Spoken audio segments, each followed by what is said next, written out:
dude, you're like stressed out. And I'm like, yeah, because I got so much to do. And they're like, well, would you stop coming to see us?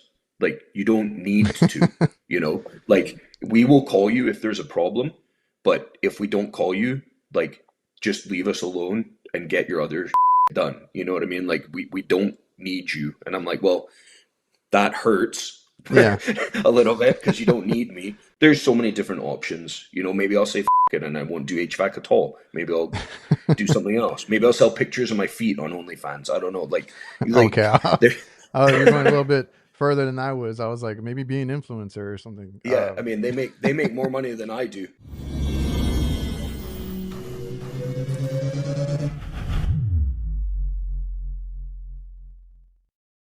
Hola, what is up, everybody? Welcome back to the Reliable Trades podcast. If you guys are watching this on YouTube, make sure you subscribe and you like this video. And if you're listening to this on the audio over on Spotify, Apple Podcast, or any other platform, please leave a review. That's all free and it helps support the show and helps it get out to more people. And of course, I'm your host, Adrian Garcia. I am an HVAC technician, licensed contractor here in Texas, and I've been doing this about 18 years. And we just have a lot of good conversations with good people in different trades now, whether it's HVAC, plumbing, electrical. I've had some others in like auto mechanics, anything like that. You bring them on, have a good conversation, and hopefully get more trade awareness out there. So I appreciate everybody who's watched or listened, all the support and making this podcast successful and what it is now. I also want to thank the sponsors of the show, like Jobber, which is a CRM that we use to run our business, which is invoicing, quoting, scheduling jobs, maintenance contracts, and all our technicians on our team usually pick it up relatively quickly. I just have to show them what it is and they are able to get out there and start, invoicing. It's been great running our business with Jobber now. And if you guys want a free trial and discount, make sure to check the link down below, getjobber.com/reliable HVACR. I also want to thank Vito Pro Pack, the best quality bags that money can buy, literally. If you invest in these bags, as I did, during the whole pandemic, I ripped so many backpacks and tool pouches that I finally, I found Vito. I think there were some YouTube videos. So check out Vito Pro Pack at your supply house or go to vitopropack.com to learn more. And the podcast is also brought to you by Local. Local HQ is a marketing that is geared towards the trades, and they can help you with your HVAC digital marketing so that you can dominate your local service areas with proven strategies that get your business more leads. They can help you rank higher on Google and all that you would need. So reach out to them at localhq.com/reliable and mention me or the Reliable Trades podcast and get 2 months of SEO for free. What is up, Mr. HVAC Strong? How are you? I'm doing good, loving life. How's the family, man? I know your wife was dealing with some stuff recently. Yeah, it's been a lot. She had to get her second spinal surgery just Is there a reason about a for month that? ago. Because that sounds pretty crazy to me. Yeah, she has like really bad herniations in her lower back from like long time ago. So just I guess she had one surgery 3 years ago because the herniation got so bad and it was putting pressure on like the nerves and stuff on her left hand side. So we got that sorted, and she was in the lucky 10%, I guess, where it failed. So she had to get the same surgery again.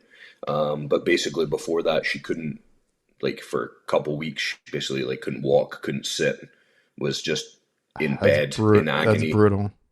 So then we had a week in hospital, and then they airlifted her down to Vancouver to get her surgery done. So Oh, that's what um, I had seen. Yeah, that's why I was like, yeah, man, so that we, must we got be. that sorted out. So she's kind of just working through the recovery process and whatnot. How long does that Still, take? it's 6 weeks with no bending, which makes life difficult. Yeah. So we're about a month, what, 3 weeks, 4 weeks in now.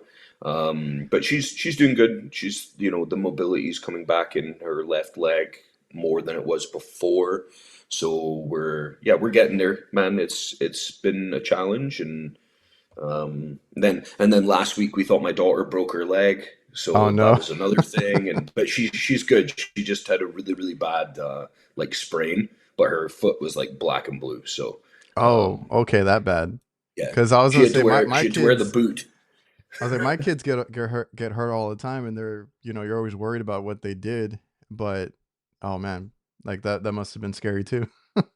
Yeah, we didn't even know what she did. Like she was just like, my foot You never hurts, and we're you never like, know what the okay. kids And we do. look at it, and it was like black, and we're like, oh shit, maybe we should go to the hospital and get this checked out. Because when Oh they're that man. young, I mean, they're a lot. Their bones are a lot more bendy than ours now. Oh So yeah. we were just worried she maybe like hurt her ankle or something like that, or broke it, I should say. But it turns out it was just a really really bad sprain. But it looked bad. Her ankle was massive and black, and so she Oh had no. das Boot for a week, just to kind of support her ankle, let it heal up, and How many she's kids do good. you? She bounces back. Oh yeah. How many kids do you have?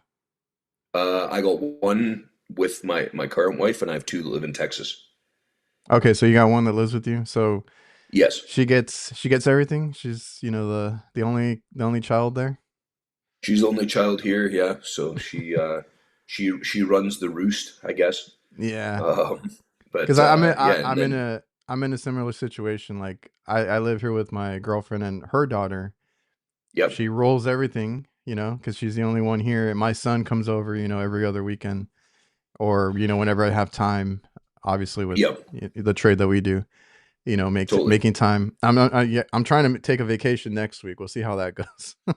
Yeah, we were uh, we were trying to organize a vacation to go down and see my kids in Texas, when all this kind of started to happen. So we're oh, just kind okay. of trying to get to that next stage where she's healed up and she can sit on a plane and we can go down and visit and spend some time down there, because obviously they're off on summer just now, right? So it would be nice to get down and spend some more time with them, but just have to get things leveled out here a little bit first.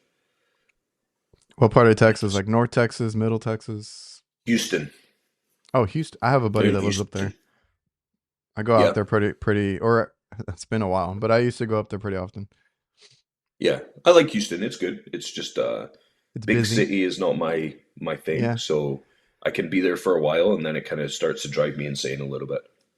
Well, with me, like when I was younger, I loved going to big cities, right? Like when I was in college and all that kind of stuff. I liked Yep, being here, like in the downtown area, or, going up north to Austin or Houston or San Antonio, whatever it is. Now I don't want that. Like I'd rather, cuz now we live out in the country. I'd rather deal with this, be quiet, be away from everybody. And it's just something that's like the older I've gotten, the more I want to kind of distance myself from all that kind of stuff. totally. I mean, I grew up in a lot of acreage in Scotland, so I like space.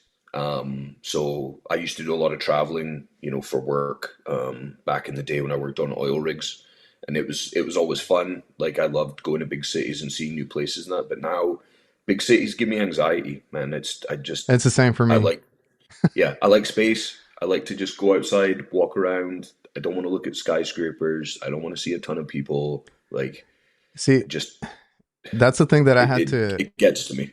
yeah, that's the thing that I had to kind of explain to my girlfriend. Like I've never been diagnosed with anything or anything like that, but like I tell her, I don't know what it is. I just can't be around a big group of people, especially like strangers or anything like that. Like it makes Yeah, me feel a certain way, and I don't like it. So usually I'll be the one that kind of strays away or doesn't go to these, big things. That's like I'm surprised that I did the whole AHR thing, but it was a little bit easier because I knew some of the people there, and I kind of just, you sure. know, stayed away, stayed in these smaller groups and stuff like that. But I've tried to explain to her, like, I don't know what it's called or anything. I can't deal with it. That's why I don't like to be, around big crowds or big cities. I don't like the way I Yeah. feel. Well, it's like I'm a sociable introvert in that I don't I think that's like what I am too. I don't yeah, I don't like big cities. I don't like lots of people, but I will talk to everybody. I think it's more like a way of masking, I think is the way, like masking my anxiety.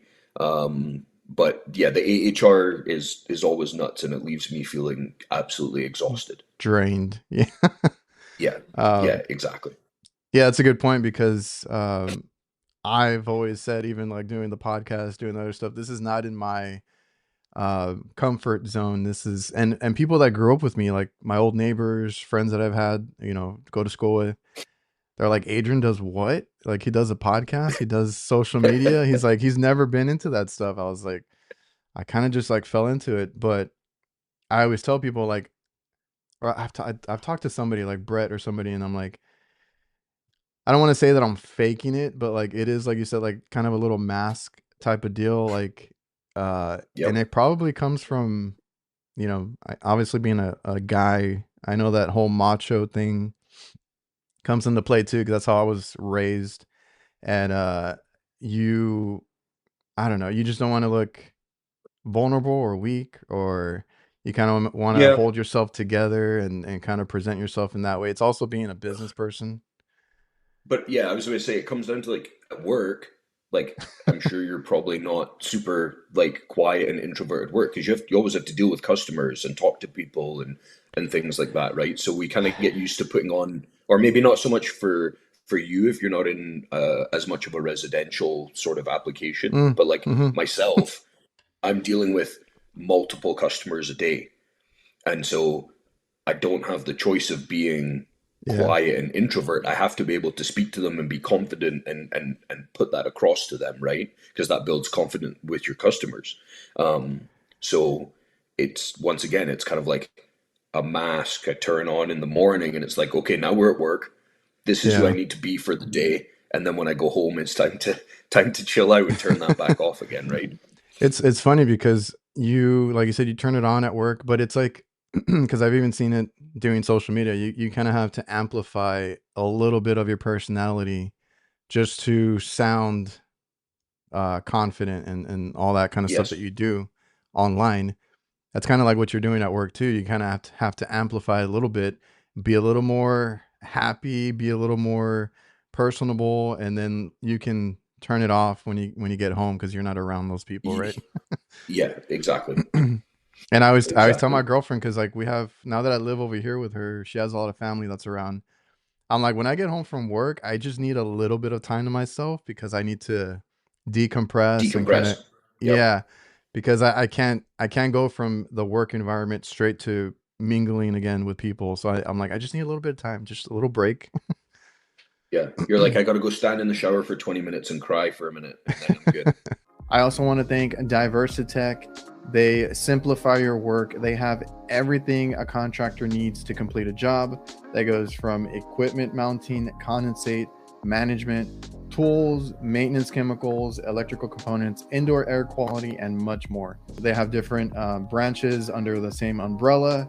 More than likely, you're already using some of their products or tools. So go check out diversitech.com, and it's your one-stop shop for everything HVAC. Oh man, it's been hectic because we have our own business. We've been running it.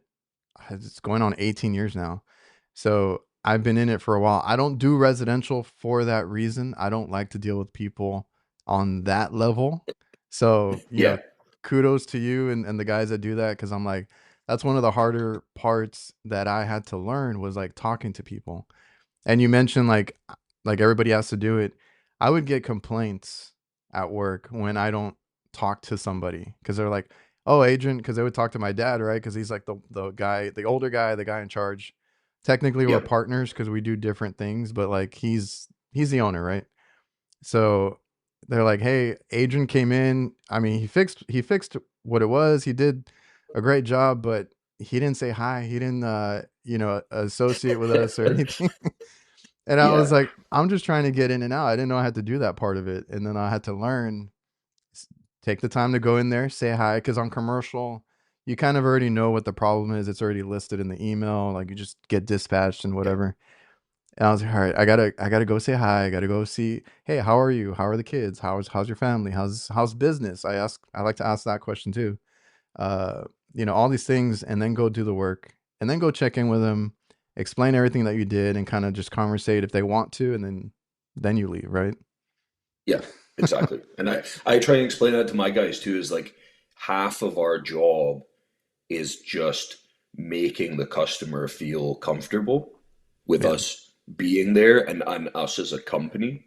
Um, and in order to do that, you have to be able to converse effectively, right? Um, and that is, I mean, it's hard for a lot of us. I mean, most of us are on the spectrum in trades anyway, in some way, shape, or form, right? So it's You not always wouldn't the you easiest. wouldn't think it, Yeah, but yeah, a lot of people are like us or totally. like have a hard time with it. Yeah, so it's not easy for us to just, or a lot of guys to just go in there and start talking to everybody and things like that. So I have to explain that to my guys all the time. It's like, yes, you're there to do your job, and I know you can do that.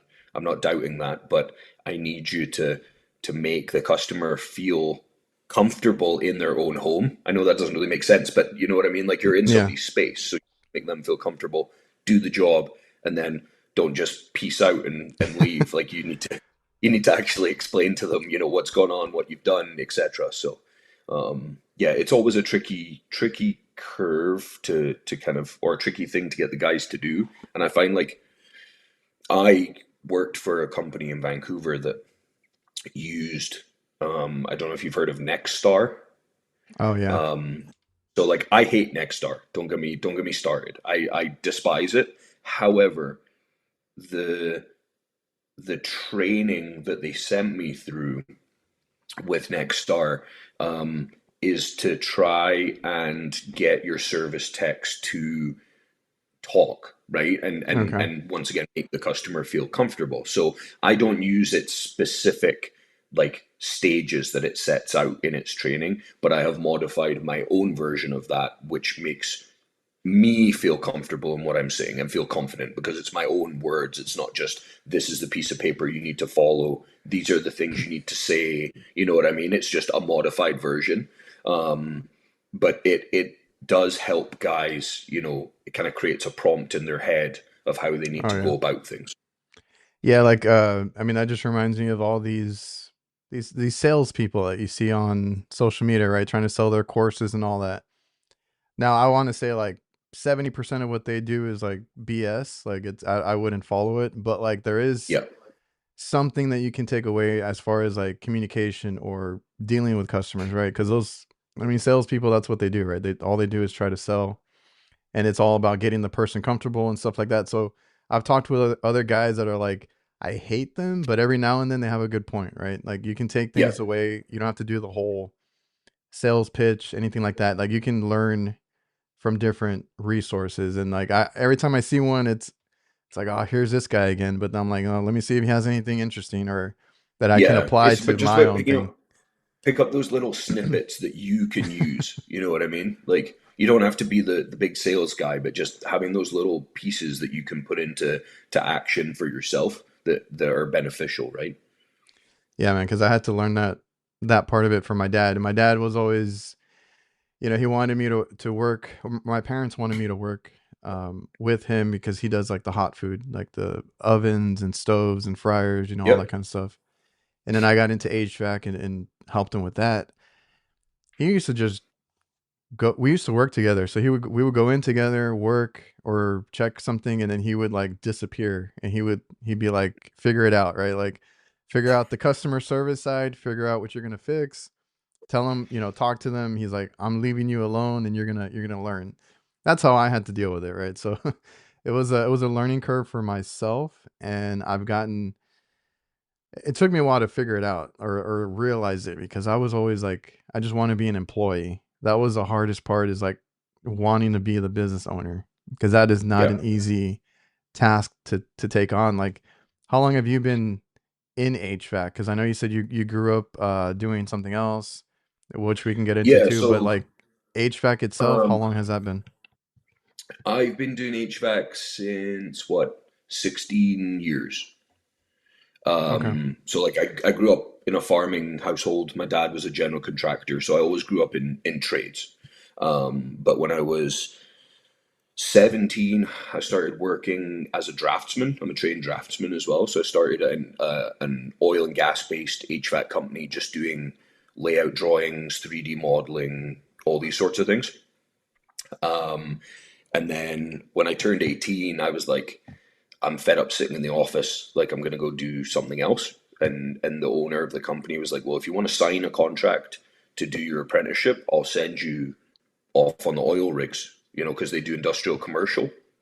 So I did that for what, nine years, and I worked all over the world doing that, which was super cool. And then I moved to North America, and that's when I worked for a company in Seattle. I moved to Texas originally, couldn't get a Yeah. job somehow. I hear Ended that. up in Yeah. Seattle. Yeah, I have no idea. Like, I applied for 70 jobs. I got one Okay. call back, and it was for like a maintenance company who basically does what you do, like fixing ovens and Yeah. HVAC and makeup air units and all these sorts of things. And it didn't feel Yeah. right.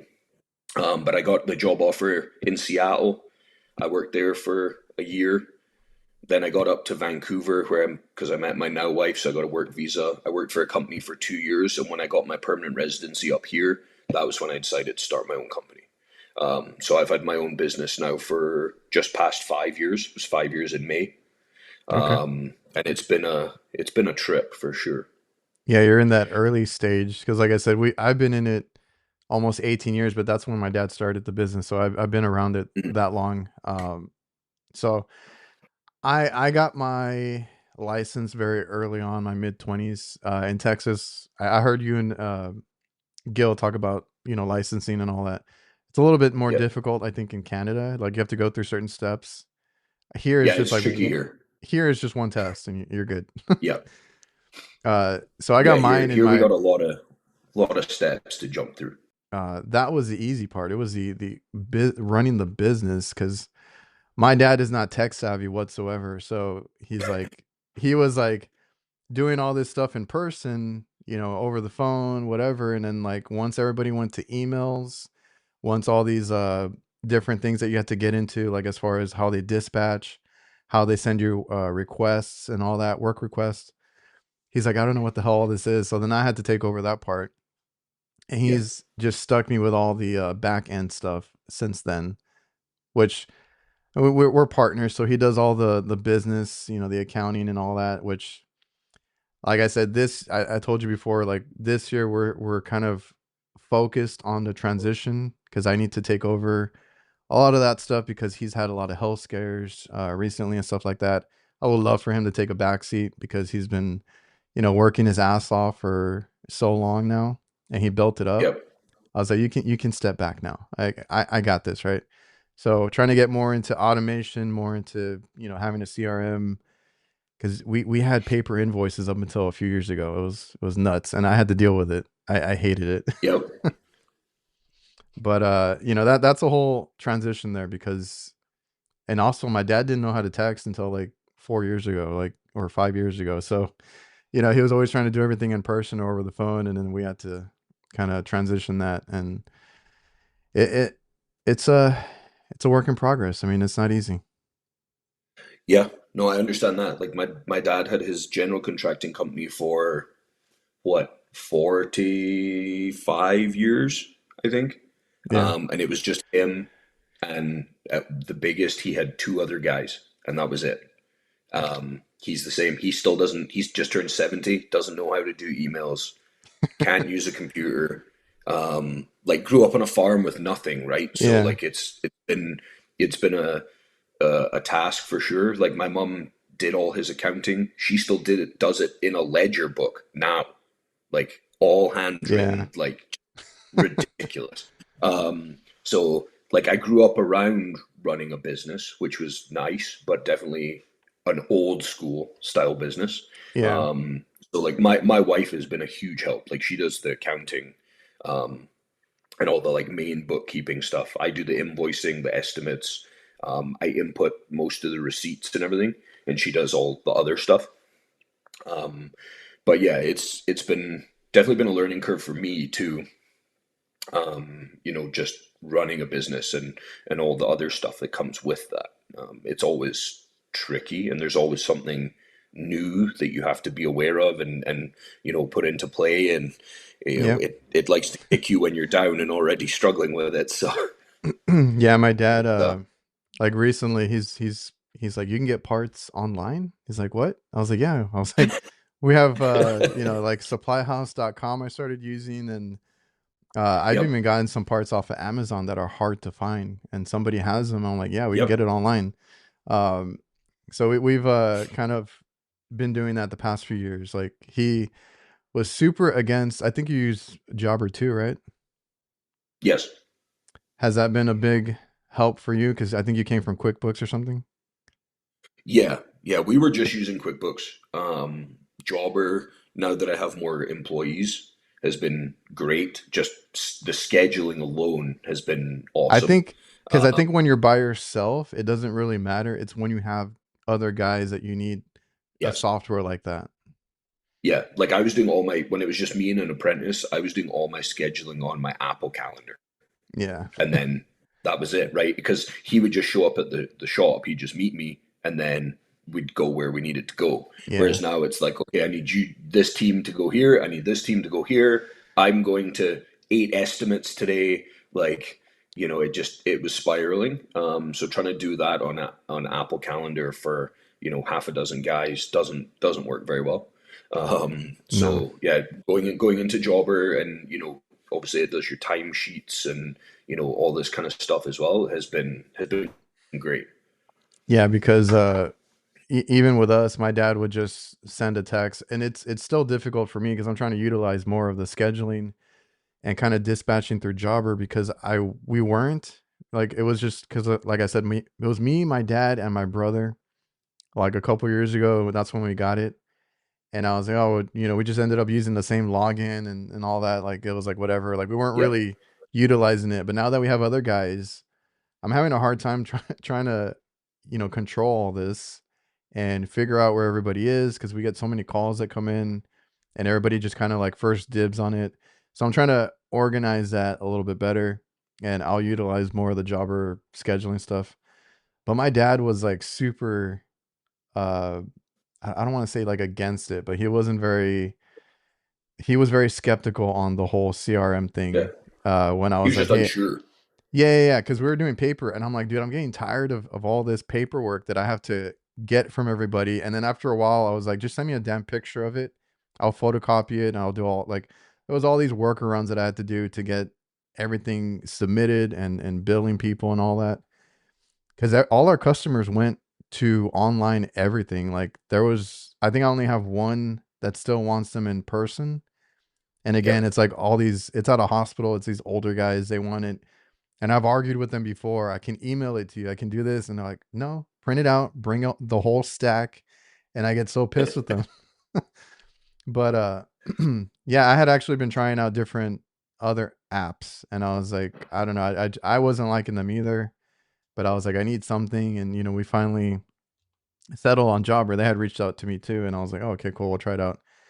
And now he's like, I don't care. Like, we're going to use it going forward. He's like, if we have to, if they drop you, he's like, we're gonna keep it. Like he likes it that Yeah. much now. And I'm like, that's what I was trying to tell you. Like we need more organization. That's been a whole like uphill battle these past few years trying to get him to get into all the new stuff and then trying to get him out of the field as well. Yep. I also want to thank our new sponsors, CallRail. So I've been more into marketing and just online presence with our business, even though we only do commercial. Word of mouth is really good for any business. But once you get to a place where you want to be, a big name online or just anywhere, be recognizable, like I said, online presence, have a nice website, be able to be searchable in Google and all these different search engines, and just have a big presence. You need to know where to spend your money. And all I'm going to say is that CallRail can help you track that if that's something that you're interested in. CallRail can tell you, hey, these are not working so much. These are working really good. Stop spending your money here. Put more money and effort into this. and just be smarter about what you spend. So make sure you go by callrail.com. They do have a no risk free trial and you can check it out for yourself. I also want to thank another new sponsor, Residio. Basically, they help with a sustainable home and they make it a safer, cleaner, and smarter home. They have so many things that work together. They were showing me the new thermostats that they have going on, how it's implemented together, and all these different little, smart devices that connect and talk to each other. So if you want to learn more, head over to residio.com and check it out for yourself. Now that I have more employees, it's my involvement in doing the work, Yeah. unfortunately, is becoming less and less, which Yeah. I don't particularly like because I like being on the tools, like we all do, right? But it's the natural progression of my company. And so getting Jobber, the decision to get that was kind of like, okay, I need to be in the office more. What is going to make it easier for me to do that, and still manage to control everything and know what's going on, you know?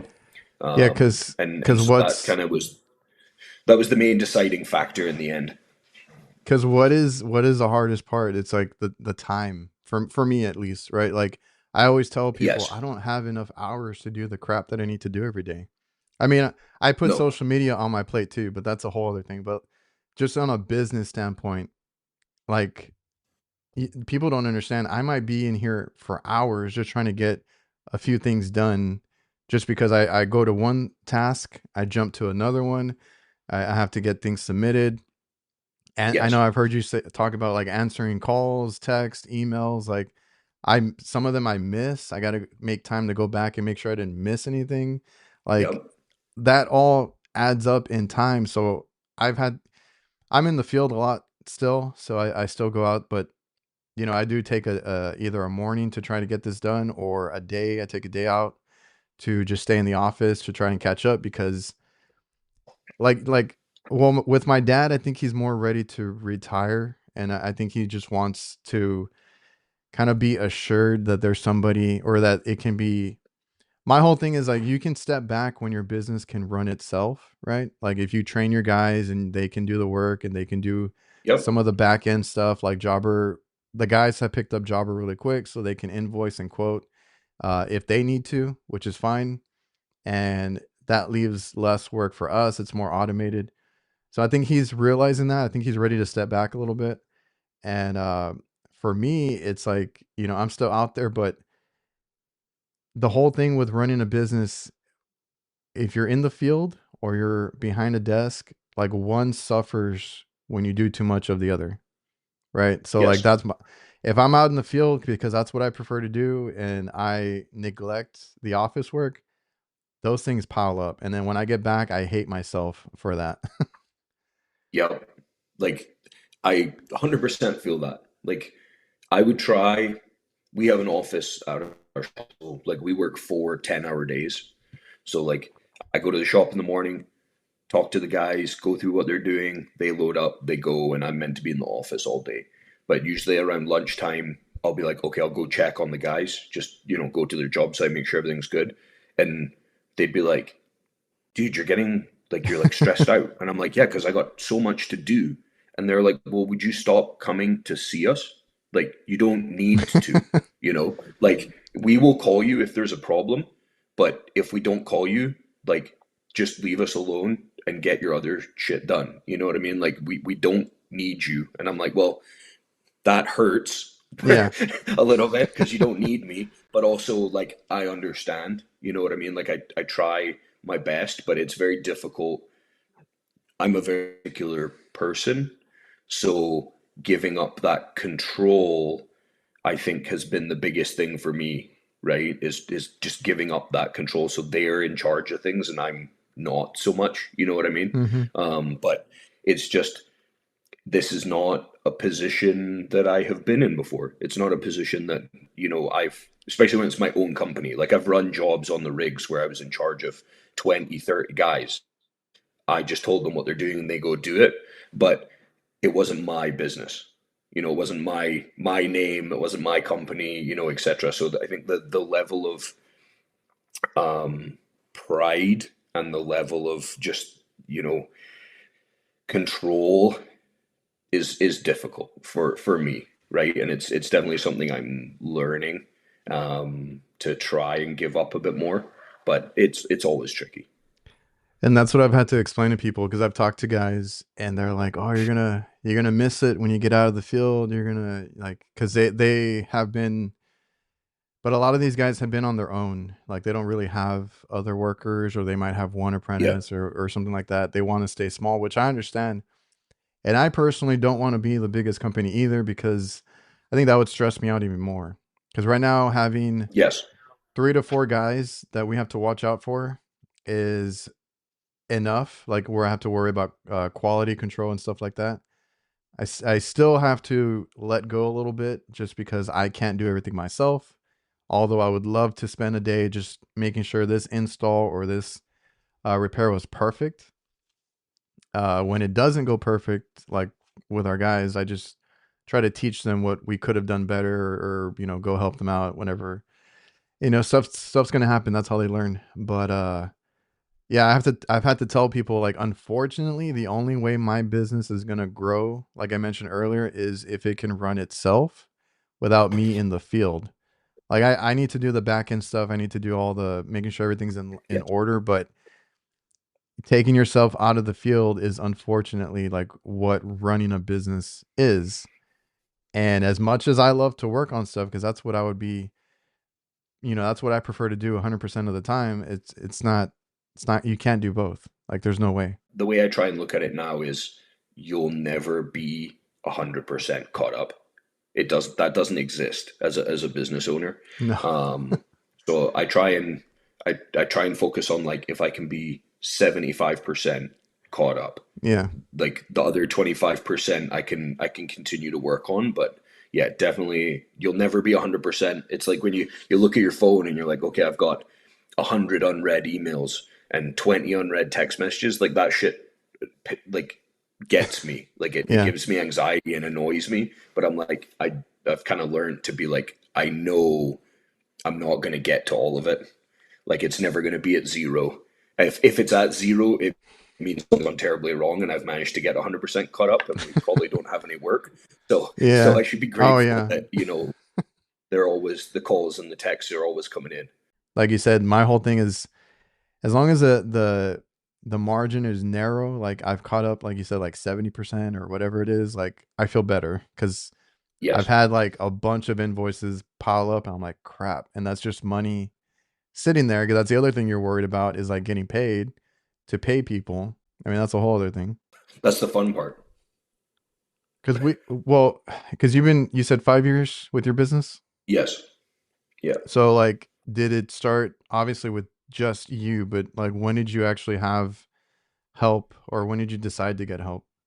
Um, so we actually started right at the beginning of COVID, when everything Like got right, locked down. right before? Like literally, we started just after the lockdowns Hmm. began in Canada. I got laid off. I just moved company, and I got laid off because I was on paternity leave, and they got super quiet. So we just had my Oh, kid. I'm sitting at home, and I get laid off, and I'm like, well, shit, what am I going to do now? And the wife was, she was like, we have the money, we have money saved up. You've been talking about going self-employed, like you have all these guys calling you to do, sub work and side work and all this kind of stuff. She's like, you should just go get a van, and you've got all your tools anyway. Just give her and see what happens. So, that's what I did. And for the first 6 months, it was probably mostly just doing, subcontracting, which is nice because I wasn't paying for materials or oh equipment or yeah. anything. It was just labor, and the odds and ends and stuff that they missed, I would supply and back charge them for it. So that was pretty smooth going. And then my first apprentice was actually my wife's brother. He got laid off because he worked in like lighting and sound for stages and things like that. So Oh, during COVID, obviously nothing was happening. So yeah. he came to work with me, and that was kind of the start of things. And then my own work started to really build. And up here, I don't know what it was like with you guys, but up here, because nobody could go anywhere during COVID, they spent all their money on their house. So it was like crazy. Like it was constant work. Everyone wants Oh, AC. We're okay. stuck inside. We're stuck inside. We can't really do anything. I need AC. I need this. I need that. And it was nuts. And really, I just stayed as me and an apprentice for a long time. But we did 2 years in Vancouver when we stayed down there, and then when we decided to move to Prince George, which is 10 hours north, we had to wrap up all our jobs and finish up everything before we Yeah. moved. And it was quite a quick thing. Like we bought our house and moved within what, 3 months, 2, 3 months. So it was really quick to try and close everything up and move. And then when we moved, it was just me and an apprentice again. It's not actually until the last 8 months, really, I think 8 months, that I've managed to find reliable, good employees, Oh, yeah. who I can actually trust. I've had a couple guys start and they've come and gone, and I've had to let go some guys who just Okay. weren't working out. But it's been the last, yeah, 8 months has been really where we've managed to get, another apprentice. We've got two journeymen. I've got other guys reaching out to me who want to come work for us. So like there is the opportunity to build further. But I'm kind of the same as you. I don't want to be a huge company. Yeah, Like I yeah. always said that I wanted 3 to 5 vans on the road, and that would kind of be my max. Just speaking to other people, they've said that's kind of like a manageable size. So we're getting there. Like we've got my truck and two main vans on the road. We're kind of getting to that stage. It's more just whether I want to move into other things. Like I've thought about starting like an electrical division or a Oh, plumbing yeah. division, things like that. It's just if I want to go that route, and add more stress to my plate. Yeah, I was gonna say you have to really like want to get into, that kind of stuff because I have a buddy that does or Jake, they do they rebranded as Busy Air and then now they're gonna have Busy Plumbing, I think is what they started with. And then he's like, we're Okay. gonna we're gonna keep going off of that, right? They want to have an electrical and different things but they're really like gung ho, like him and his partner, like, they want to do all that. I'm like, I don't think I want to expand too much. I've thought about that kind of stuff too because I think like plumbing and HVAC kind of go together and a few other things like you said electrical. And we know people. I mean that's always the thing is like have your network, your connections, Yeah. and you'll be able to do more with that. But yeah, like we have I think about 5 vehicles out right now, and that's kind of like you said the sweet spot because eventually like we're gonna take out my dad and replace him with somebody else. Eventually I might be replaced as well. So we're gonna probably keep it in that 5 Sure. van like or vehicle setup. And Yep. it's been great. Like I'm not complaining. Like you said, work is work. It's been coming in like crazy and you can manage it that way. Did you have to like so then like if you move 10 hours, did you basically have to start over? Pretty much. As I said, we wrapped up all our work in Vancouver. I think there was one job I couldn't get finished in time because the equipment was back ordered. Oh. So I did one trip down to Vancouver to finish it up. And yeah, literally just moved everything, changed my geo handle on my Google page and Facebook and all that stuff to where I am now. And before we moved, I actually had a month's worth of work like scheduled. Oh, okay. So it was pretty smooth. Like I wouldn't say it was planned. I would say it was lucky. But it was pretty smooth transition into just working straight away once we moved up here. And it was a little slower, obviously, but there was still a good amount of work. And then things have just been crazy, for the last 3 years has been nuts. I was pretty, before we started getting employees, I was burnt out. Like I was getting to the Oh, point where I was like, I'm done with this, I remember you those know? days. Yeah. But no, it's definitely leveled out now, and we got a really good team. So I'm hoping we can just keep that team, and hopefully build on it a little bit more. But nothing too major. I'd like to get our own building, or something, because just now we share a shop with Mm-hmm. another company, and it gets a bit cramped. So I'd like to have our own space. Maybe set up a little bit of like a sheet metal shop where we can build our own stuff, because we build all our stuff on site just now. Yeah. Or if we need some sort of special fitting, I get a guy to make it. But I'd like to make our own kind of shop and set that up. But like I have a game plan. Like I have an end goal. I'm 34. I'd like to try and I say retire, but I mean retire from the business by the time I'm 40, Mm-hmm. if I can, and do something else in HVAC. Like, my daughter will be a bit older then, so it makes things a bit easier. Maybe pick up a job where I have to travel a little bit more. I have lots of companies who keep asking me to be like reps, like be a rep for a company and stuff like that. And I'm like, I don't know if that's what I want to do.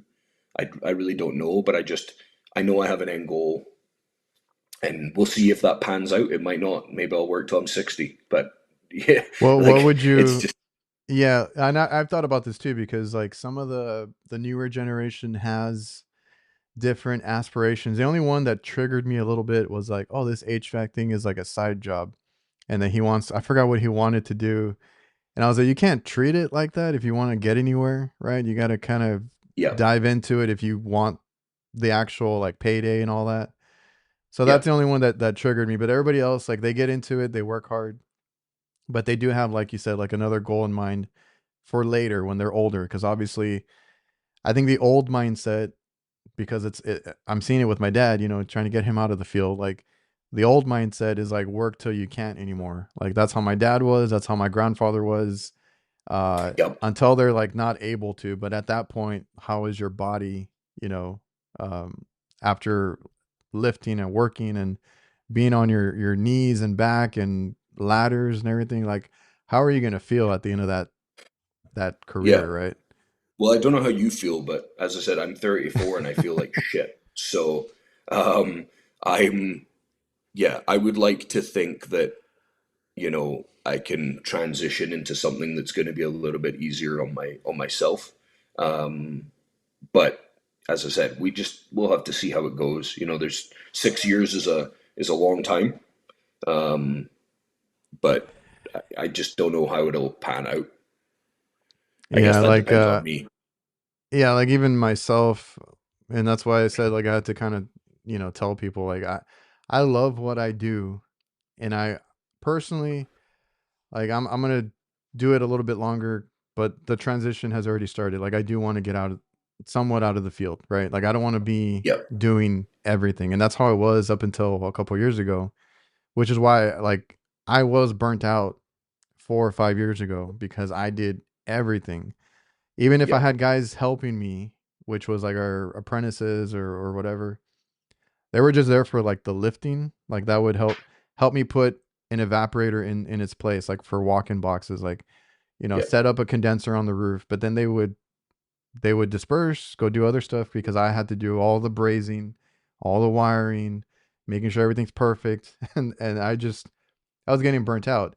These past couple of years, now that we slowly started like hiring one person, another person, I feel so much better. Like I'm not running around doing everything. I can rely on some of these guys to do some stuff. We're getting more into maintenance. That's kind of the mundane work, but it pays the bills. Like I'm starting to think now, yeah, like what what's the most that we can get out of something like maintenance contracts versus other stuff.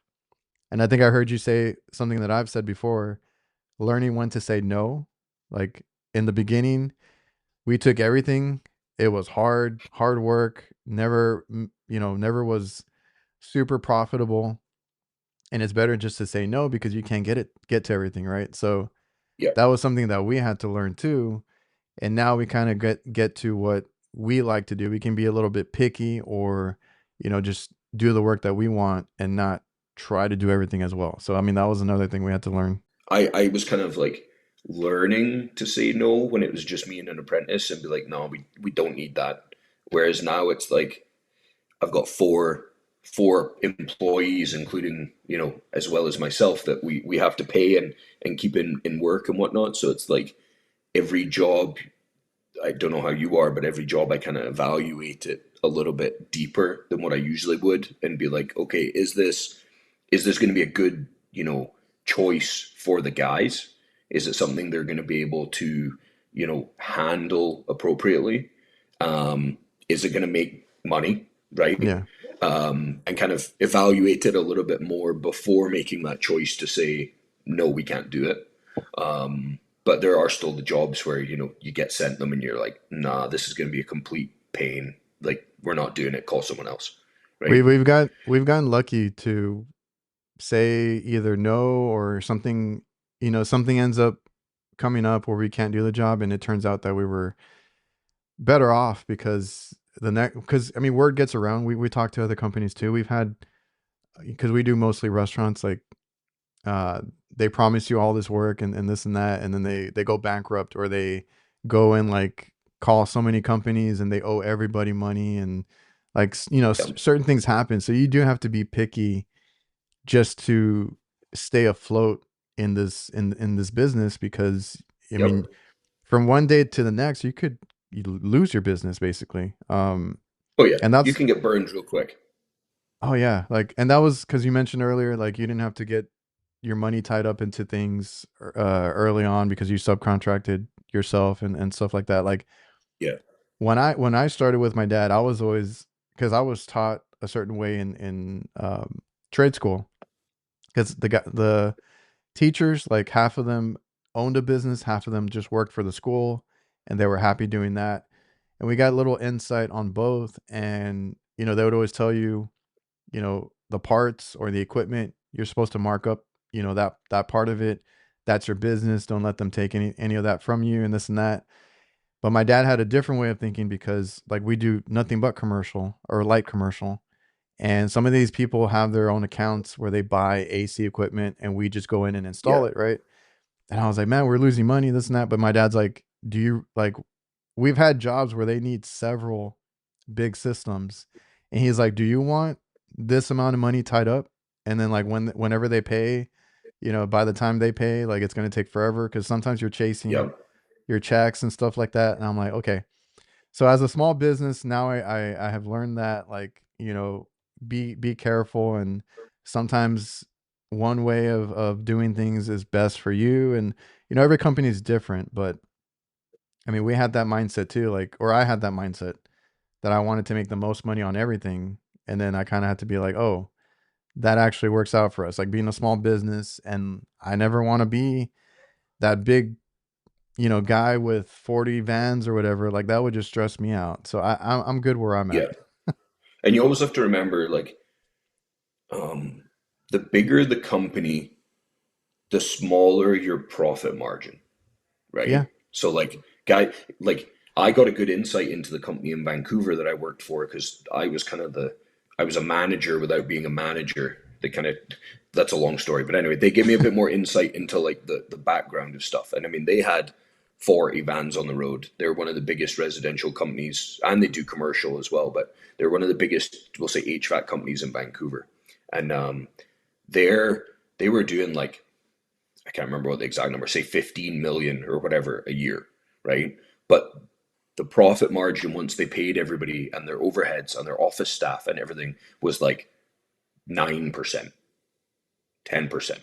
You know what I mean? Which Yeah. to me is like, well, why would I bother to work so hard and put in so much effort for a minimal percentage? Yes, 10% of 15 million, okay, it's nice money, but it's a lot of headache, whereas like you can Yeah. stay smaller, you can, okay, you're doing less monetary value, but your profit margin's probably higher, or it should be. If you're only at 10%, you're doing something wrong. But so like it's just weighing up, what you want to achieve and things like that. But as we both discussed, like we don't have an ambition to be a huge company, so you might as well keep it comfortable, keep it manageable, profitable, you know. and enjoy it, or try and enjoy it anyway. I mean, that's the whole reason I wanted to be like a business owner was to enjoy it. Like I don't want to grow too much and have to be more strictly business, like, just Yeah, worrying about it all the time. So like I said, I mean, we'll grow. That's our whole goal this year is to grow just, a little bit and see how yeah, it does, evaluate it, all that kind of stuff and go from there. But if you have like your goals for like you said when you're 40 or anything like that, like I mean, obviously you don't know, but what would you do with your company? Like if you do want to do something else, sell it.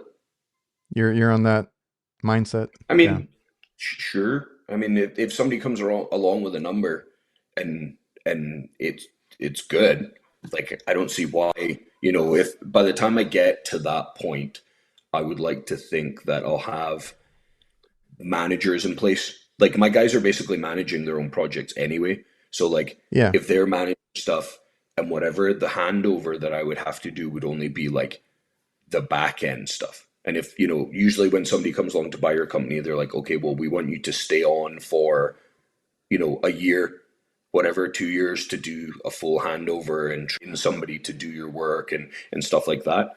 Cool. If that's how it pans out, then fine. Or, you know, partial sale, percentage, where I'm still involved to a certain extent, but I have, time to do other things or whatever. Yeah. I haven't really weighed up, what that looks like, fully, that's going to be kind of a circumstantial sort of decision to be made closer to the time and if the opportunity arises. I've seen people that have sold and then like, years later they just start up another one. Like, I mean, there's always that option too. I've seen a couple of people do that and I don't know. I Were you gonna don't say think something? I have I don't think I have the want or the drive to do it again. That's what I say. Let's yeah. No, but honestly, I don't. Like I get very involved in my work and it's been very draining on myself, my marriage, my Hmm. family, everything. I don't feel that I have it in me to do it again. Like I'm a trained draftsman. I design ducting systems. I provide packages to people who are building new construction custom homes, for full design start to finish. Maybe that's something I move into and do that instead, just as like I don't know, a consultant or whatever you want to call it. Maybe that's something I need to move into more, or whatever. I don't know, but it's there's so many different options. Maybe I'll say fuck it and I won't do HVAC at all. Maybe I'll do something else. Maybe I'll sell pictures of my feet on OnlyFans. I don't know. Okay. There, Oh, you're going a little bit further than I was. I was like, maybe be an influencer or something. yeah. I mean, they make more money than I do. Oh, So don't, yeah. Because so my dad shared a text with me, and but it was somebody trying to sell or looking for a buyer for a company, and it's like only asking 500,000. And I was like, I don't know if that would like sway me to sell like on the other end, but 500K wouldn't get me to sell. exactly. I'm like that's Like nothing. yeah, But I mean, hypothetically, my business is from what I've looked at, my business is probably worth uh, roughly 1.5 to 2 mil, roughly, that's what I because would of think. Yeah. assets. Yeah, assets and the amount of business we do, and my contact list and our presence that we have here and stuff like that. So, but once again, it depends who's wanting to buy it. It depends on the interest, and all these sorts of things. So, Yeah, yeah, because I don't know. It would have to be a good sum of money a good to number. for Yeah. me to be like, yeah, I'll sell. Like 500K isn't going to sway it. No, because eventually Definitely not. you can like I said, like let it run on its own and you just hang back and it makes you money, right? Right? So it has to be worth it. But I've thought of it recently too, because I'm 37. So I'm a little bit closer and thinking about that myself. I have a son, right? He seems interested. I'm not 100% sure yet, but my whole thing is this is my dad's company, right? He wanted to leave it to me and my brother and we kind of take over. I would try to hold on to it to see if there's anybody that I can pass it on to. Yeah, But eventually the only reason I would sell it is if there's nobody to give it to, right? Because at that point, what am I going to do with it? yeah, So I've had those thoughts as well, trying to, like I said, get myself out a little bit, see what we're gonna do with it. I would love to do more apprentice stuff because that's what we've done now. Is we have like one senior tech that I trust with everything, although we do butt heads sometimes. But we have like two new guys that have never done this, and we just trained them, and they've been doing really well. Like they've learned everything. They got all the good habits. So I'm like super happy. We're gonna take on another one, hopefully this year too.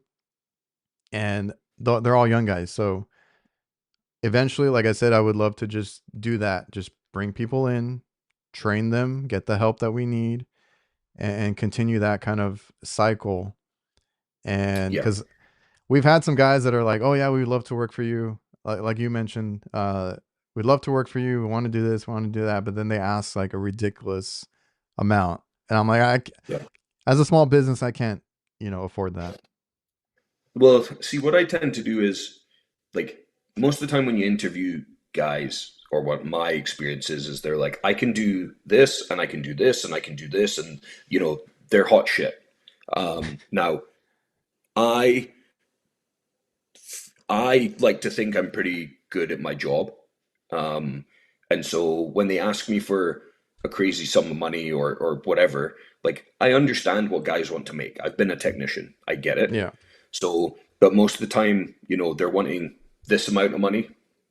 And I'll just say to them, look, you've told me you can do what it takes to make that sum of money. However, I'm going to start you off down here. If you can do what you tell me you can do, then we can get to that point. But I'm not just going to pay you that straight off the bat, because 9 times out of 10, they don't do half yeah, the stuff that they claim they can do. And that's the issue that I've had is, the reason most of the guys that I've taken on haven't worked out is because they said, okay, I can do this, this, and this, and I need a guy who's reliable and can do that, but then they can't. Whereas the guys I have now, you know, my main journeyman, he told me, look, I can do those things. He does those things. That's fine, and he can run jobs. The other guy, he told me, I can do everything, but I'm lacking in sheet metal like experience. And so, that's a big part of what we do. And I'm like, okay, that's fine. I'll pay you this.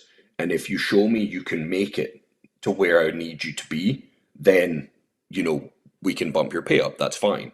And he has made huge leaps and bounds since starting with us. He hasn't even finished probation yet, but he's made huge progress to the point where I wouldn't have an issue paying him more if he comes to me and says, can we talk about going up to, what I yeah, was asking for? Like, cool.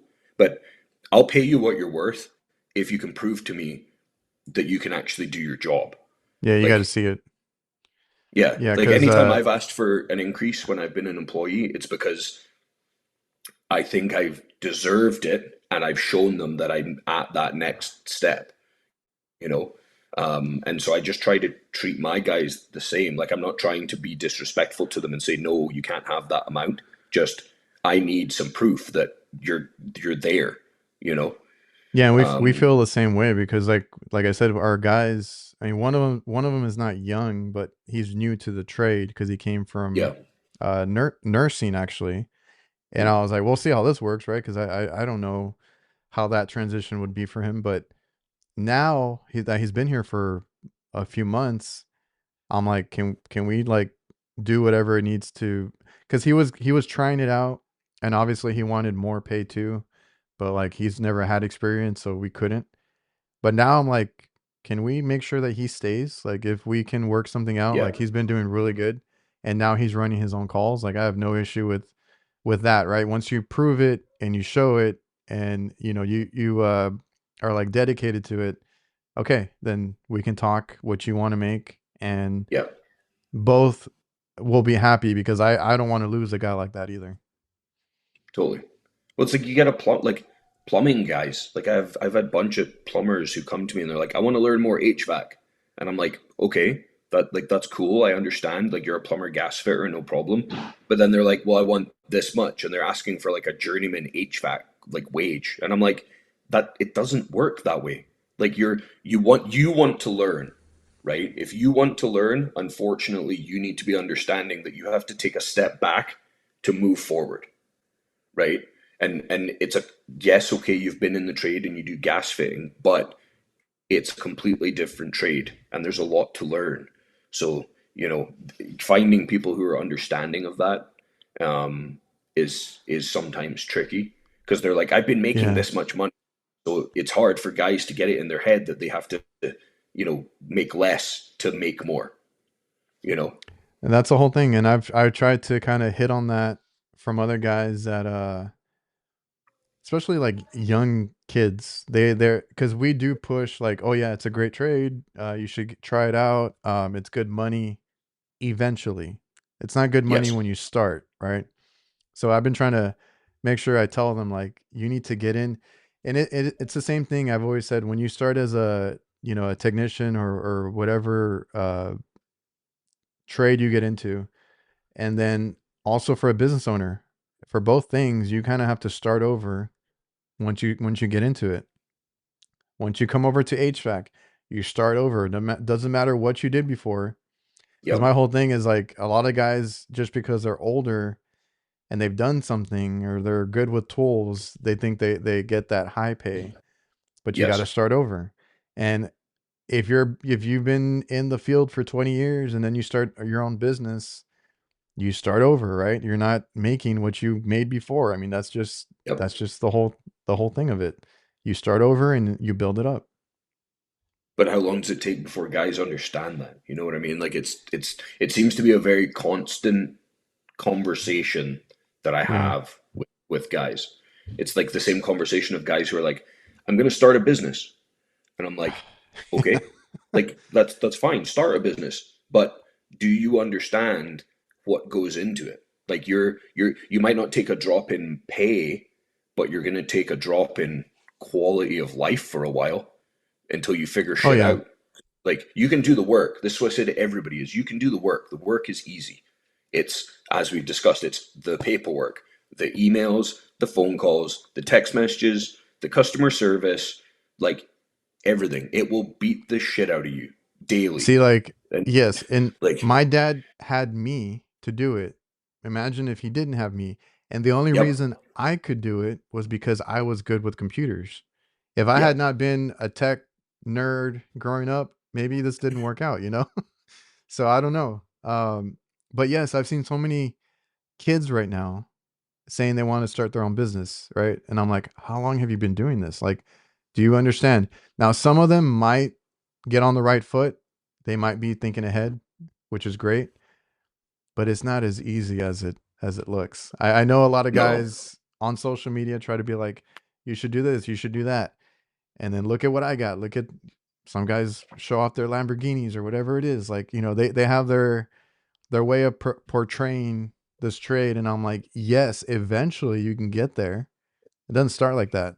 I'm the owner's son. When I started, I took a drastic pay cut from a grocery store to be able to get into this trade, right? yep, And sometimes I didn't get my check. I lived off of like ramen noodles and all this other stuff. Like I think I joked about it with the other guys on HVAC nights. Like I remember going to get like these Jack in the Box 99 or 50-cent tacos or whatever the hell they were without any real meat in them, just to afford this or get fast food and afford that dollar menu this, like yep, I started over. I had to take a pay cut to get into it. yeah. I mean, I can't say I had that same experience. I Well, I mean, was a working on kid. oil rigs. As a kid, I mean, we were broke. So I mean, I lived through times like that. Um, Starting a business definitely um, wasn't as bad, but I definitely think that people, yeah, as you said, like the guys starting businesses nowadays seems to be getting like younger and younger. Or buying It's a like brand new vehicle, and I'm like, you could have just gotten a beat up old truck and started, you know? I leased my first van that we had for the company. I leased it. It was a lease return. It had Okay. shelving in it and everything. Luckily, it was from an HVAC company. I just found it, by chance. And I was like, I'm not buying a vehicle because what if shit doesn't work out? Yeah. Like, okay, you can lease it. You're paying for a vehicle you don't own. Cool. But if shit doesn't work out, I can give it back, Oh yeah. right? So that was my main thing, was just like, don't dig a hole for yourself from the beginning. You know, a lease is going to be a much better option in case things don't work. There's always that chance. Yeah. New businesses, the percentage of new businesses that fail within the first 5 years is massive. That's scary. So I think I heard Gil talking about that. yeah, it's That's like where I've 70% or something. It's like crazy. It's like a huge percentage. So like now that I'm past the 5 years, not that I was worried, but like now that I'm past the 5 years, I'm like, okay, I'm not in that number, you know. But yeah, don't dig yourself a hole from the beginning. Play it safe. Yes, you might have a lot of work lined up, but unfortunately, Oh, that promises yes. promises made by people are just promises. It doesn't, unless it's actually in your hand and you're doing the work, it's not a guarantee, No, don't get right? me started on that because even when you do have the work lined up, like we had all our eggs in one basket. That's why we don't do that anymore. We we have enough accounts now. We make those relationships and try to keep those. Like we've had some that have been with us the whole 18 years, which is Yep. great. So back in the day, we had all the IHOPs here, right? Big account. We're like, oh, awesome, this and that. Like we got it, and it was always work. There was always work at those places because we have so many here down in my area. And the other thing is like once you are doing good, do in your business, doing well, there's competition, right? Like that's always something you have to think about. And someone's Yep. always gunning for you. Like they want to take you out because you're doing well. So we actually had family members that stole that account from us because they were Oh, working for us at the time. Yeah. And they were promised a big pay. They were promised because they were going to be the maintenance guys for them. And they're like, oh, you can do all our HVAC. And they were like, yeah, we'll do all the work for you and this and that. So they worked out a deal behind our back. And then we lost that account and we started over again. Like we had nothing. We had no work. We had to go look for work. We had no paychecks coming in. So I mean that's it. Like you said, you could lose it just out of nowhere, and we went through that, and it sucked. yep. Dude, you can lose anything overnight. Like even now, like shit could go wrong and I could lose everything overnight. It's just that is part of business, unfortunately, you know? Hmm. Um, so that's But why, you made yeah, a good point that you had a savings when your wife told you to start. Like I don't think because even myself, I didn't growing up, I didn't have or think about a savings or my future. I didn't think about it. yeah, It took me a while to get to that. I think more people need to realize that, like save your money because when I see somebody buying a new van for a business that they're about to start and this and that, I'm like, save your money. Like we still I got that from my dad. He goes and buys like an older van cash because it's yep, like cheap and it's already outfitted. Cool. Go make the money back and save it up or put it sure, aside or something just in case because we had to learn it the hard way too. yep. Well, it's like even now, like, um, I don't really pay myself. I pay myself what I Mm. need to pay myself to Yeah. live. Some guys take all their money out of their business and, Oh fucking, I yeah. should say, buy a Lamborghini or fucking whatever, right? Yeah. Like we pay ourselves what we need to. Um, and even now, I have a savings account within our business. So like, if I need to buy, like, we just bought our newest van, but we just bought it outright. But that Hmm. didn't come from the main account in the business. That was from the savings in the business. So like, if shit does go sideways and say, we don't have work for a month, Yeah. or we've only got little bits of work and I've got guys that I have to keep busy. Like, I don't want them just to leave because then we're back to fucking square one. You know what I mean? Like, I have a backup plan. I always try to make sure that the business is going to be safe, or, say even when I was self-employed, I hurt myself and I couldn't Oh work, yeah. right? Like, I need to make sure there's money, right? So it's just about being sensible, and I, we've discussed, like, guys seem to jump in really quick. Yes, HVAC is good money. Yes, there's lots of work, but just you have to be sensible with it is the main thing. Yeah, be smart. Be smart about it because you never Yeah. know what can happen. No, Because I our had just days talked. our days are not guaranteed, No, I had just talked right? to Mark HVAC Marksman.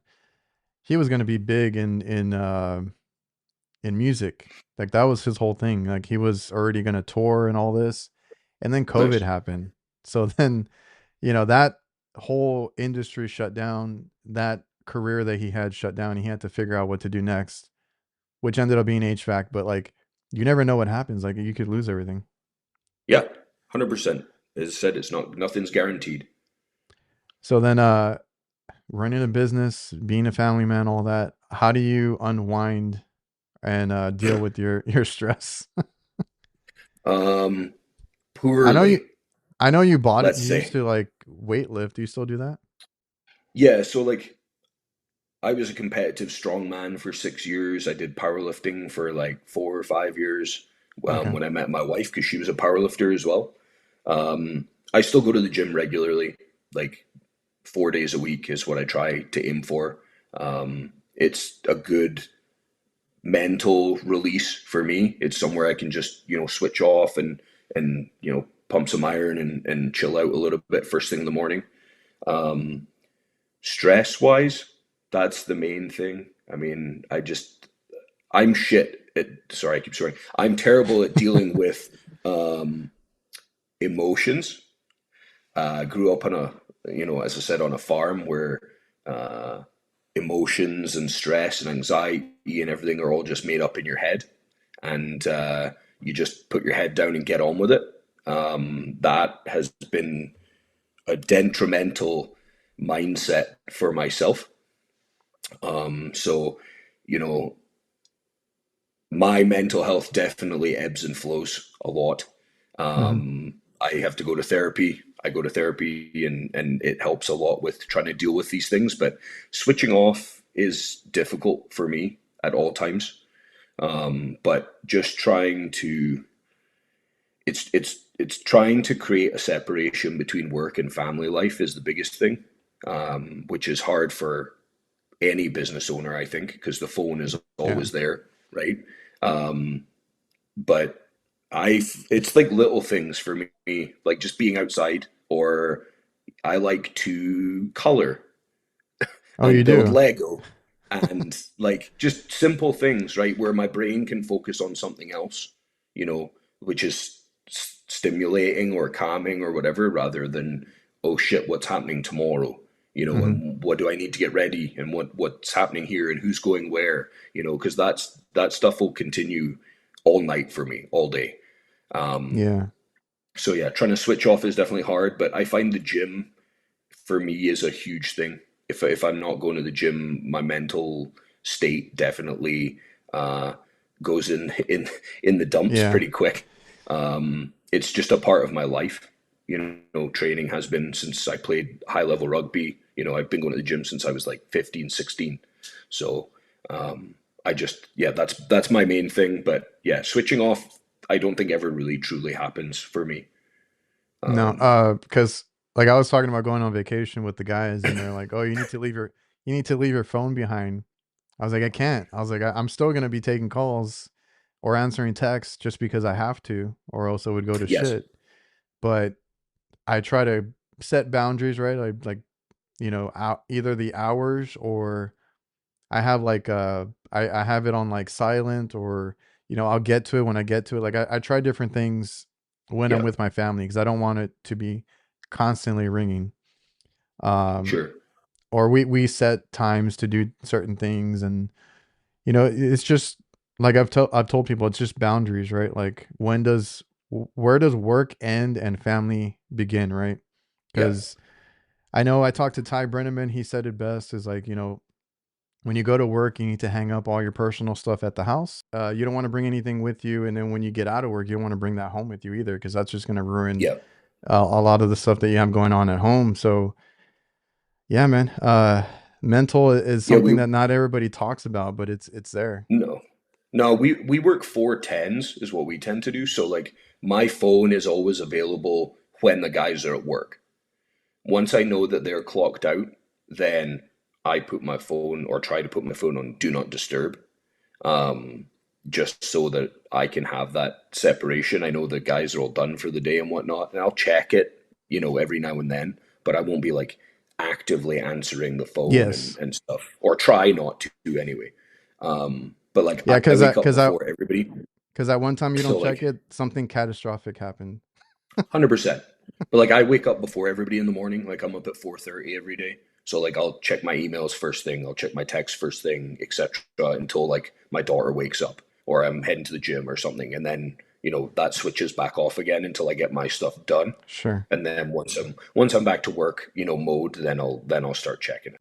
For me, I just feel like I always have to do something. That's I guess that's how I, deal with everything, is just like keeping myself busy, which is That's why I called do ADHD.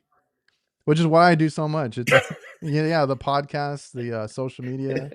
Like, yeah, Yeah. give me more, because I don't like to sit by myself for too long. I just feel like I start thinking about bad things, or what's wrong with my business, or like all this other stuff that I shouldn't be worried about sitting at home. Well, especially for, as I've said that a lot of our guys are on like the spectrum anyway, but especially if you have ADHD or what, when you are uh, sedentary, like and sitting around, your brain doesn't stop, right? So it's very easy for us to get into thoughts of anything about work or you know I've had I nightmares about suffer work. totally. I suffer with really bad like imposter syndrome and feelings of like failure or how I can be a failure, right? And so when I'm sitting around not doing anything, that is comes back to me, and then it's like, oh, okay, well, you start overthinking everything, and now it's like, okay, well, now I need to get back to work because I need to make sure I'm on top of this, on top of that, whatever. Whereas, like, if we're busy doing something, whether it just be spending time with family or at the gym or playing basketball or whatever, you're keeping yourself busy, but it's Mm. it's uh it's a good busy. It's not just delving into work all the time. You know what I mean? Like it's something for you, and that is something else as well. As we give a lot of time to our work and our job and running a business, whereas we need to take more time for ourselves as well. Like not just for family, but for you. You know what I mean? And That's a good that's point. Yeah, yeah. Like the because other I day, I turned my phone off. I spent the whole day with the wife, and we okay. literally just we went to a coffee shop and we sat and drank coffee and read our books, and then we went for lunch, and then we went somewhere else and sat outside and read our books, and just had a day of nothing. You know what I mean? Like that's another thing. I like to read lots now. I never used to read at all unless I was forced to. Oh, really? Whereas like I'll sit and read. I think I'm on my 15th book of this year so far. Okay. Um, so Because that's a good thing for my brain. I was gonna say, because my girlfriend is the one, she reads. Like, she's always been a big reader. She has all Yep. these books that she gets into, and then she has like her, her shows that she likes, Netflix, whatever it is. And I'm like, I used to like to watch movies and stuff like that, but I just feel like I can't sit still anymore. So I'm Yeah. just always trying I to can't do watch something. movies anymore. I used to watch a lot too. Yeah, Whereas that's like how I this am. this room is actually going to be a library. Like that's what all these Okay. bookshelves are. 'Cause my wife has so many books. Like she read 30 or 40 books last year. Like and so it's My something that my she's like, girlfriend does the same thing, where she keeps track. I don't remember where she's at, but like, we have a whole room of books, and it's already overspilling. "Yep. You should try it. At nighttime, just read. We'll Like I see. can sit for hours, man, and read. If you find a good like I think the problem was finding a good book. Like if Yeah, you can find a good one that you're interested in, I'll sit for hours. because like I was feeling very old up until like a year or two ago. Yeah. Try walking around at almost 300 pounds. That doesn't help either. No, because I have to. I mean, well, you do your weightlifting and all that. Like I've always been a certain weight. Whenever I get past like 200 pounds or so, I feel it. I feel sluggish. I Yeah. feel heavy. I'm not moving around. My knees hurt more. Like so that was behind why I kind of like a few years ago I lost like 50 pounds, and I was Yep. pretty strict with what I ate and stuff like that because I was like I feel like crap at work. Like I can't deal Yep. with it. So that's another aspect is like, and we're talking a little bit about mental health, but like physical health. I mean, I think both They of go us hand like, in hand. yeah, I was like, I think both of us like to do physical activities for fun, but like the people that don't, you need to watch out for yourself because it, it just it makes it worse at work. Like being overweight, or for me, it was being over a certain weight. My knees felt like crap. I felt sluggish. It just didn't help me at work. Yeah. Well, I mean, like when I when I started working at that company in Seattle, I was 306 pounds because I was Did, still training and competing oh, all okay, the time. And so like I was just massive. But like they'd be like, "Oh, you're in a crawl space today." And you're like, "Cool." You know, and you like even with knee pads and stuff on, I'd crawl around for a whole day and I was like crippled by the end of it, you know. Whereas like now I'm 275, I think it is, just now, which is like my usual weight when I'm training. Whereas I'm okay, trying to like bulk now that I'm not working as much, I'm trying to bulk up a bit again. So I'm probably going to get a bit heavier, but I'm also not crawling around, you know, in attics and crawl spaces and stuff all the time. So it's more manageable. yeah. But yeah, physical and mental health definitely go hand in hand for sure. You know. Now that you have your own workers and stuff, like how like have you seen anything with them like as far as like dealing with burnout, or like do you do anything to kind of interject into that aspect? Yeah, I mean, I've been through a lot mentally, as I kind of breached on a little bit earlier. So it's more just like trying to be not a mentor, or I mean maybe you could put it that way, but like they have families. Some guys have families. Some guys have mental health issues they're working with and stuff. So it's more just trying to. I try to just be there and pay attention to the guys and see if they're having an off day, or they're in a bad mood when they come to work or whatever. Like I'll try not to just sweep that off. I'll kind of we have our morning meeting on a Monday. If one of them seems off, I'll kind of pull them aside and be like, yo, what's going on? Do you need to talk? And I try to give my own personal experience to them in hopes that it will help.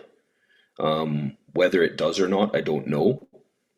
But we all have our own demons and issues to deal with. Nobody's perfect. So I try to be there and be someone who they can talk to. Like I don't like to think myself as a boss. Really, it's more like a friend. Like, as I said, I've been a technician. We all have. I've been in their position. I don't want them just to be a number, or a guy that rolls up to work and leaves and he's not appreciated. Like I want my guys to feel like our company is a place they want to work and they enjoy coming to work.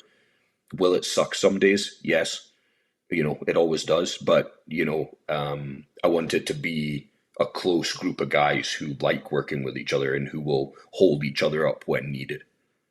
Yeah, man, like because I've seen what my dad does as far as like being that, right, being there for the guys, and I'm trying to implement it in how I take over basically. Because the Sure. thing that he always did, it was like check in on everybody, like no matter what, like how are like during the call or after the call, like how'd it go, how are you guys doing, how are you feeling, make sure you take a Yeah. break. um Try not to rush to the next one if you had a hard install or whatever it was, and even like for me, like calling me or checking on me, like, and I'm like, okay, yeah, I did the job, I fixed this or that, I would just report to him.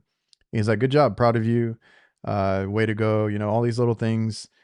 just to make sure that they, like you said, they feel appreciated. Because Yes. if you just treat them like a number or like another technician, I need you to do this, this, and this, and get it all done and everything. Like it's not gonna work out. Like, and I've seen because we have an older tech that likes to run and gun and just he's like, I'm trying to get you guys, all these calls done. Like he's trying to do above and beyond, which is a great mindset, but I don't need that. I've Yeah. seen where the burnout affects him, like physically, also just making mistakes. We get callbacks. I notice when that happens. We're not Yeah. at a point where we need all of it done that day. And, and you guys have the heat to deal with as well, right? So I like, tell yes, that guy has had some. I forgot what he had, but he has trouble breathing. Like he does have some health issues now. He's older. I'm like, yeah, dude, we don't need you on the roof all day. We got younger guys. Like I don't yeah, want them up there all day either, but let them do a little bit of the heavier stuff or the more intensive stuff. And remember to take your breaks because we don't need you to be it doesn't have to be that physically demanding 24/7. Like you can yeah, take your break, you can take this, don't rush. And honestly, it's just bad for business because then we get callbacks or complaints or something like that too on the business side. All totally. right, I man. get it. We've been here Well, in an hour and a half. I don't want to yeah, take up too much of your time. no, it's uh, okay. I appreciate it. it was a good conversation. I don't know if you have anything else you want to end on or kind of get into before we get off. No, man, we covered a lot. Yeah, We I think we we went down chatted my longer little. than you said we would. So, I always tell people 45 minutes to an hour, and then like if it's good enough, we just end up going over. So it's yeah, completely fine. It's been a good conversation, man. Good getting to kind of sit down and talk with you because every time I see you, we're kind of like passing each other on the way to something. totally. Yeah. Well, hopefully So we'll get to catch up in person in Vegas if you're coming. yes, but I am not gonna book myself for what I did this last time. Yes, I am going to enjoy it this time. I want to do that's more. exactly what I'm doing as well. I want to do more with my time. Yes. Yeah, it definitely becomes very overwhelming when you have like six booths to be at in one day and a I thought I could podcast do to it. do. I thought Yeah. I could do it last year. I was like, no, I got time, and I was like, no, I do not have time. And then I didn't get to enjoy hanging out with people as much, which I'm Yeah, gonna do. I screwed myself too. So I'm Yeah, the wife's coming down to Vegas, so I just said to her like I'm not gonna book a lot of stuff. I'll do the ones I really have to do, yeah, but it'll be like one or two a day maximum, and then the rest of the yeah, time is what we want to do, right? So yeah. Enjoy the city, and if you get to catch up with people, I mean that'd be great. So yeah, yeah, can't wait to exactly.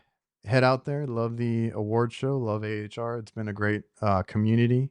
Getting to see everybody. Yes, That's what it's all about. totally.